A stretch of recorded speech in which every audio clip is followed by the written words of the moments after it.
Hi guys, welcome back to our new blog. ಇವತ್ತಿನ ವಿಡಿಯೋದಲ್ಲಿ ಅಂತ ನಾವು ಇವತ್ತು ಫ್ಯಾಮಿಲಿ ಜೊತೆ ಆಫ್ಟರ್ ಎ ಲಾಂಗ್ ಟೈಮ್ ಒಂದು ಹೊನ್ನಾವರಕ್ಕೆ ಟ್ರಿಪ್ ಪ್ಲಾನ್ ಮಾಡಿದ್ವಿ. ಲಾಸ್ಟ್ ಟೈಮ್ ನಾವು ಫ್ಯಾಮಿಲಿ ಜೊತೆ ಕೊಲ್ಲೂರಿಗೆ ಹೋಗಿದ್ವಿ. ಅದಾದ್ಮೇಲೆ ಯಾವುದೇ ಟ್ರಿಪ್ ಸಹ ಮಾಡಿರಲಿಲ್ಲ. ಹಾಗೆ ಇವತ್ತು ಸಡನ್ ಆಗಿ ಈ ಕಡೆ ಹೊನ್ನಾವರ ಹೋಗುವ ಅಂತ ನಾವು ಪ್ಲಾನ್ ಮಾಡಿದ್ವಿ. ಇವಾಗ ನೋಡ್ಬೋದು ಯಾರೆಲ್ಲಿದ್ದಾರೆ ಅಂತ. ಅಣ್ಣ, ಅಮ್ಮ, ಅಪ್ಪ, ಹಾಗೆ ರವಿ ಚಿಕ್ಕ. ನಮ್ಮ ಟ್ರಿಪ್ಪಲ್ಲಿ ರವಿ ಚಿಕ್ಕ ಬರಲಿಲ್ಲ ಅಂತ ನಮ್ಮ ಟ್ರಿಪ್ ಸಹ ಕಂಪ್ಲೀಟ್ ಆಗೋದಿಲ್ಲ. ಏನು ಹೇಳ್ತೀರಾ ರವಿ ಚಿಕ್ಕ? ಎಂತ ಹೇಳ್ತೀರಿ? ಆ? ನೀವೀಗ ಸಡನ್ ಪ್ಲಾನ್ ಮಾಡಿದ್ರೆ ಹೇಗೆ ಮಾಡಿ? ನಾವಲ್ಲಿ ಈಗ ಇವತ್ತು ಬಂದು ನಿದ್ದೆ ಸೇರಿ ಪಾಪ ನಮ್ಮ ಮೈನ್ ಡ್ರೈವರ್ ನಿದ್ದೆಯಲ್ಲಿ ಪಾಪ ಹೊಟ್ಟೆಗೆ ಓ ಈ ತಿಂಡಿ ಸಹ ತಿನ್ಲಿಲ್ಲ.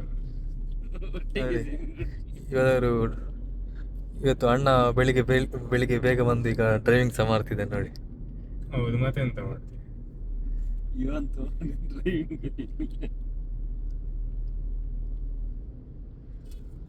ಹಾಗೆ ಪ್ಲಾನ್ ಎಲ್ಲ ಬೇರೆ ಇತ್ತು, ಊಟಿಗೆ ಹೋಗುದು ಹಾಗೆ ಹೀಗೆ ಅಂತ. ಅದು ಸಡನ್ ಆಗಿ ಚೇಂಜ್ ಆಗಿ ಇವಾಗ ಹೊನ್ನಾವರ ಕಡೆಗೆ ಹೋಗ್ತಿದೆ. ಊಟಿಗೆ ಎಲ್ಲ ಜಾಸ್ತಿ ಕೇರಳ. ಫಸ್ಟ್ ಊಟಿ ಅಂತ ಇತ್ತು, ಆಮೇಲೆ ಅದು ಕೇರಳ ಅಂತ ಆಯ್ತು, ಇವಾಗ ಹೊನ್ನಾವರ ಅಂತ ಆಗಿ ಅದು ಫೈನಲ್ ಆಯ್ತು. ಇವಾಗ ಹೊನ್ನಾವರ ಹೋಗ್ತಾ ಇದ್ದೇವೆ.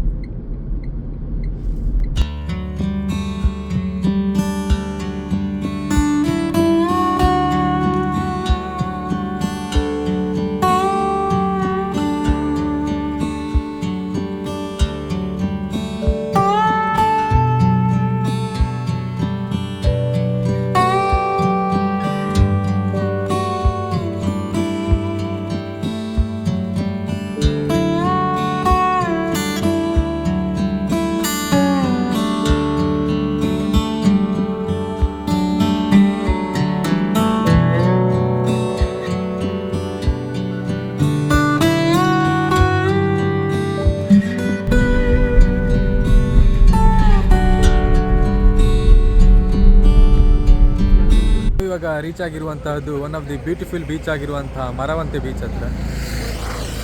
ನೀವಿಲ್ಲಿ ಏನು ನೋಡ್ತಿದ್ದೀರಾ, ಇದು ಮರವಂತೆ ಬೀಚ್. ಈ ಕಡೆ ಇರುವಂಥದ್ದೇ ಅರಬ್ಬಿ ಸಮುದ್ರ, ಈ ಕಡೆ ಇರುವಂಥದ್ದು ನ್ಯಾಷನಲ್ ಹೈವೇ, ಅದರ ಆ ಕಡೆ ಇರುವಂಥದ್ದೇ ಸೌಪರ್ಣಿಕಾ ನದಿ.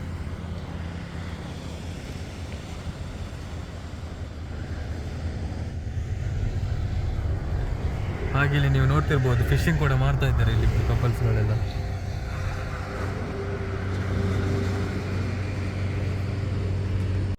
ಬನ್ನಿ ಗೈಸ್, ಹಾಗೆ ನಾವೀಗೊಂದು ಬೀಚ್ ಹತ್ರ ಹೋಗಿ ಸಣ್ಣ ಶೂಟ್ ಮಾಡ್ಕೊಂಡು ಬರೋಣ. ನೋಡಿ,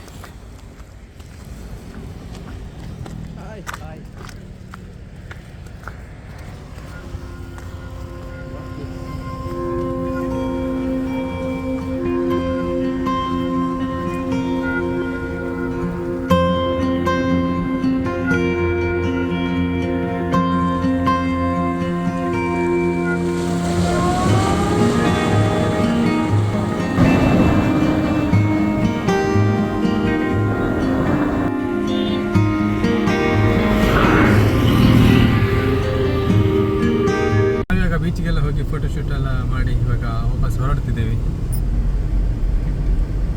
ಇವಾಗ ಭಟ್ಕಳಕ್ಕೆ ರೀಚ್ ಆದ್ವಿ. ಬನ್ನಿ ಹಾಗೆ ಹೋಗಿ ಏನಾದರೂ ತಿನ್ನಲಿಕ್ಕೆ ಫ್ರೂಟ್ಸ್ ಏನಾದ್ರು ತಗೊಂಡು ಬರೋಣ.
ಗೈಸ್ ನಾವಿವಾಗ ಬಂದಿರುವಂಥದ್ದು ಯಾಣ.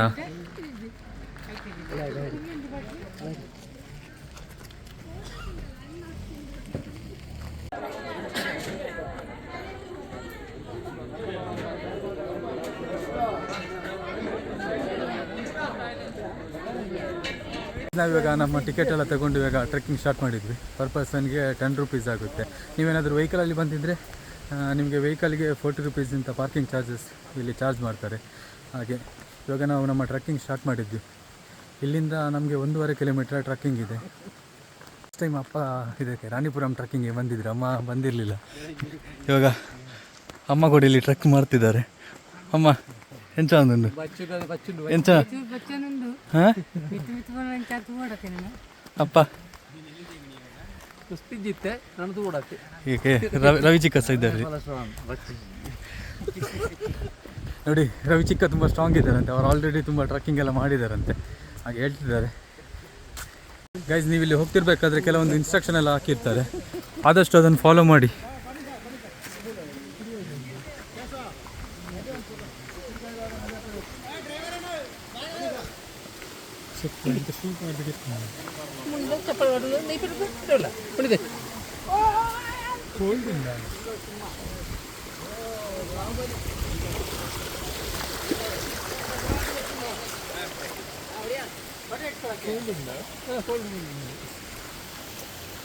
ಯಾಣದಲ್ಲಿ ಟೋಟಲ್ ಆಗಿ 2 ಶಿಖರಗಳಿವೆ ಮೇಯ್ನಾಗಿ. ಅದರಲ್ಲಿ ಒಂದು ಬಂದು ಭೈರವೇಶ್ವರ ಶಿಖರ, ಹಾಗೆ ಇನ್ನೊಂದು ಮೋಹಿನಿ ಶಿಖರ. ಈ ಭೈರವೇಶ್ವರ ಶಿಖರ ಅನ್ನೋದು ಶಿವನಿಗೆ ಸೇರಿದ್ದು, ಹಾಗೆ ಮೋಹಿನಿ ಶಿಖರ ಎನ್ನುವುದು ವಿಷ್ಣುವಿಗೆ ಸೇರಿದ್ದು.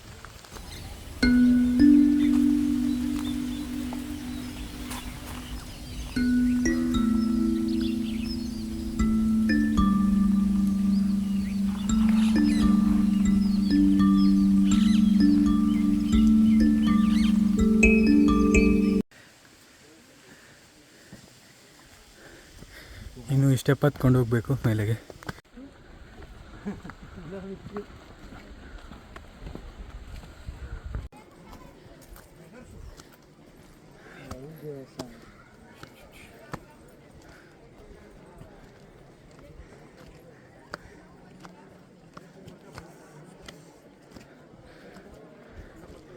ನೀವು ನೋಡ್ತಿದ್ದೀರಾ, ಇದು ಭೈರವೇಶ್ವರ ಶಿಖರ. ಹಾಗೆ ಇಲ್ಲಿ ಕಾಣಿಸಿರುವಂಥದ್ದೇ ಮೋಹಿನಿ ಶಿಖರ. ಅದರ ಹಿಂದಿರುವಂಥ ಪೌರಾಣಿಕ ಕಾರಣ ಏನಂದರೆ, ಹಿಂದೊಮ್ಮೆ ಭಸ್ಮಾಸುರ ಶಿವನನ್ನು ಒಲಿಸಿ ತಪಸ್ಸು ಮಾಡ್ತಾನಂತೆ. ಹಾಗೆ ಶಿವ ಒಲಿದು ನಿಂಗೆ ಏನು ವರ ಬೇಕು ಅಂತ ಕೇಳಿದಾಗ ಭಸ್ಮಾಸುರ ಹೇಳ್ತಾನಂತೆ, ನಾನು ಯಾರ ತಲೆ ಮೇಲೆ ಈ ಥರ ಕೈ ಇಡ್ತೇನೆ ಅವರು ಭಸ್ಮಾಗಿ ಹೋಗಬೇಕು ಅಂತ. ಶಿವ ಕೂಡ ತಥಾಸ್ತು ಅಂತ ಹೇಳಿ ವರ ಕೊಟ್ಬಿಡ್ತಾನಂತೆ. ಆಮೇಲೆ ಭಸ್ಮಾಸುರನಿಗೆ ಒಂದು ಡೌಟ್ ಬರ್ತದಂತೆ. ಆ ಡೌಟ್ ಎಂತ ಗೊತ್ತಾ ನಿಮ್ಗೆ? ಏನು ಅಂತ ಡೌಟು?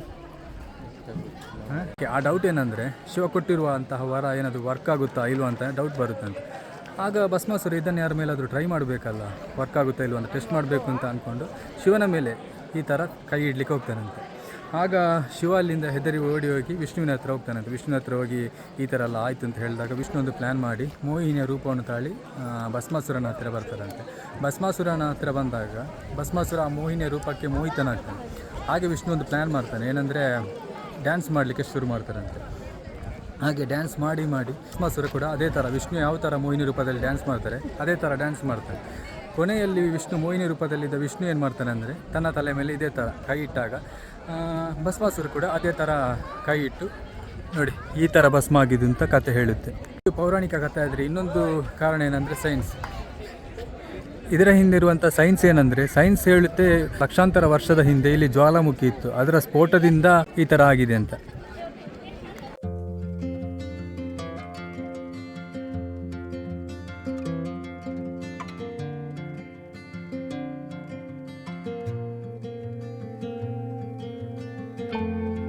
ನಾವಿವಾಗ ಯಾಣ ಕೇವಿಗೆಲ್ಲ ಹೋಗಿ ವಾಪಸ್ ನಾವು ಸ್ಟಾರ್ಟಿಂಗ್ ಪಾಯಿಂಟ್ ಹತ್ರ ಬಂದ್ವಿ. ಟೂರಿಸ್ಟ್ ಬಸ್ಸೆಲ್ಲ ಬಂದಿದ್ದರಿಂದ ರೋಡೆಲ್ಲ ಬ್ಲಾಕ್ ಆಗಿತ್ತು. ಹಾಗೆ ನಾವು ಆಲ್ಮೋಸ್ಟ್ 1 ಅವರ್ ಅಲ್ಲೇ ವೆಯ್ಟ್ ಮಾಡಬೇಕಾಯಿತು.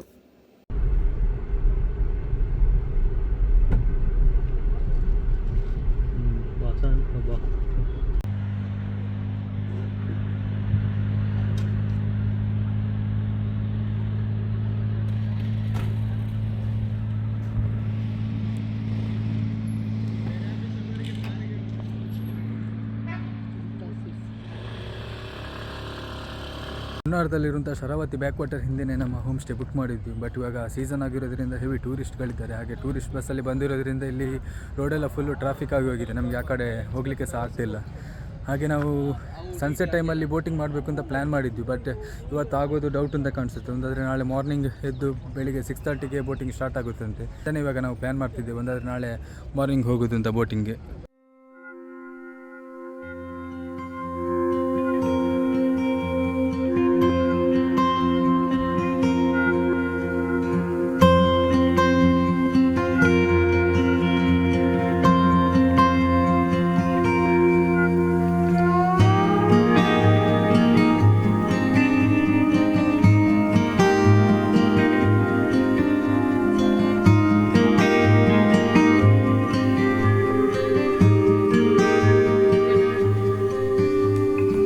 ಗೈಸ್, ನಾವಿವಾಗ ಫೈನಲ್ ನಮ್ಮ ಹೋಮ್ ಸ್ಟೇಗೆ ರೀಚ್ ಆದ್ವಿ. ನಾನಿವಾಗ ಕ್ವಿಕ್ಕಾಗಿ ನಮ್ಮ ಹೋಮ್ ಸ್ಟೇ ಯಾವ ಥರ ಇದೆ ಅಂತ ಒಂದು ರೂಮ್ ಟೂರ್ ಕೊಡ್ತೀನಿ ನೋಡಿ.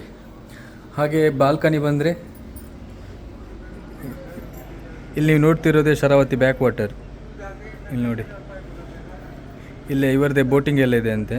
ನಾಳೆ ನಾವು ಮಾರ್ನಿಂಗ್ ಬೋಟಿಂಗ್ ಟ್ರೈ ಮಾಡೋಣ. ಹಾಗೆ ಒಳಗಡೆ ಬಂದರೆ ಇಲ್ಲಿ ಒಂದು ಬೆಡ್ ಇದೆ. ಈ ಕಡೆ ಬಂದರೆ ಇಲ್ಲೊಂದು ಬೆಡ್ ಇದೆ, 2 ಬೆಡ್ ಇದೆ. ಈ ಕಡೆ ಇಲ್ಲಿ 2 ಬೆಡ್, ಅಟ್ಯಾಚ್ಡ್ ಬಾತ್ರೂಮ್ ಇದೆ ನೋಡಿ. ಲಿಕ್ಕರ್ಸ್ ಎಲ್ಲ ಇಟ್ಟಿದ್ದಾರೆ, ಆಲ್ರೆಡಿ ಯೂಸ್ಡ್. ಹಾಗೆ ಇಲ್ಲಿ ಕಿಚನ್ ಇದೆ. ಇಲ್ಲಿ ಒಂದು ಬಾತ್ರೂಮ್ ಇದೆ.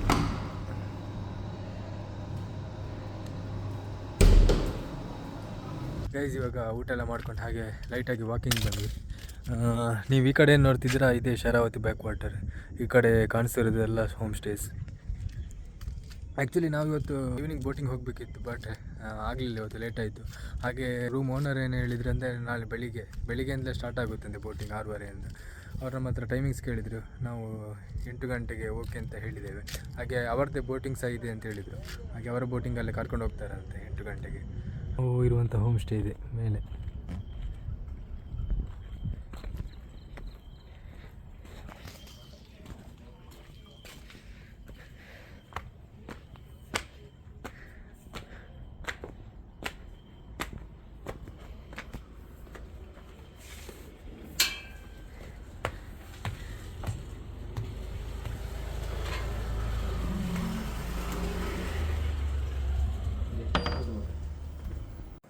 ಗೈಸ್, ನಾವೀಗ ನಮ್ಮ ರೂಮಿಗೆ ರೀಚ್ ಆದ್ವಿ. ಇನ್ನು ಮಲ್ಕೊಳ್ಳೋದಷ್ಟು. ನಾಳೆ ಬೆಳಿಗ್ಗೆ ಬೇಗ ಎದ್ದು ಬೋಟಿಂಗ್ ಸಹ ಹೋಗಲಿಕ್ಕಿದೆ. ನಾಳೆ ಯಾವುದೆಲ್ಲ ಬೇರೆ ಪ್ಲೇಸ್ ಕವರ್ ಮಾಡ್ತೀವಿ ಅದನ್ನೆಲ್ಲ ನಾನು ಇನ್ನೊಂದು ಸಪ್ರೇಟ್ ವ್ಲಾಗ್ ಮಾಡಿ ಹಾಕ್ತೀನಿ. ಈ ವಿಡಿಯೋದಲ್ಲಿ ಇಷ್ಟೇ. ಈ ವಿಡಿಯೋ ಏನಾದರೂ ಇಷ್ಟ ಆದ ಲೈಕ್ ಮಾಡಿ. ಹಾಗೆ ಮುಂದೆ ಇನ್ನೊಂದು ಒಳ್ಳೆ ವಿಡಿಯೋ ಜೊತೆ ಸಿಗೋಣ. MBA ಓದ್ಬಿಟ್ಟು ಏನಪ್ಪ ಕಿಸ್ತು ದಬಾಕಿರೋದು? Credit card ಮಾಡ್ತಾನಂತೆ. ಮನೆ ಬಿಟ್ಟು ಬೇರೆ ಸೋಕಿ ಬೇರೆ ಬಡದ್ಗೆ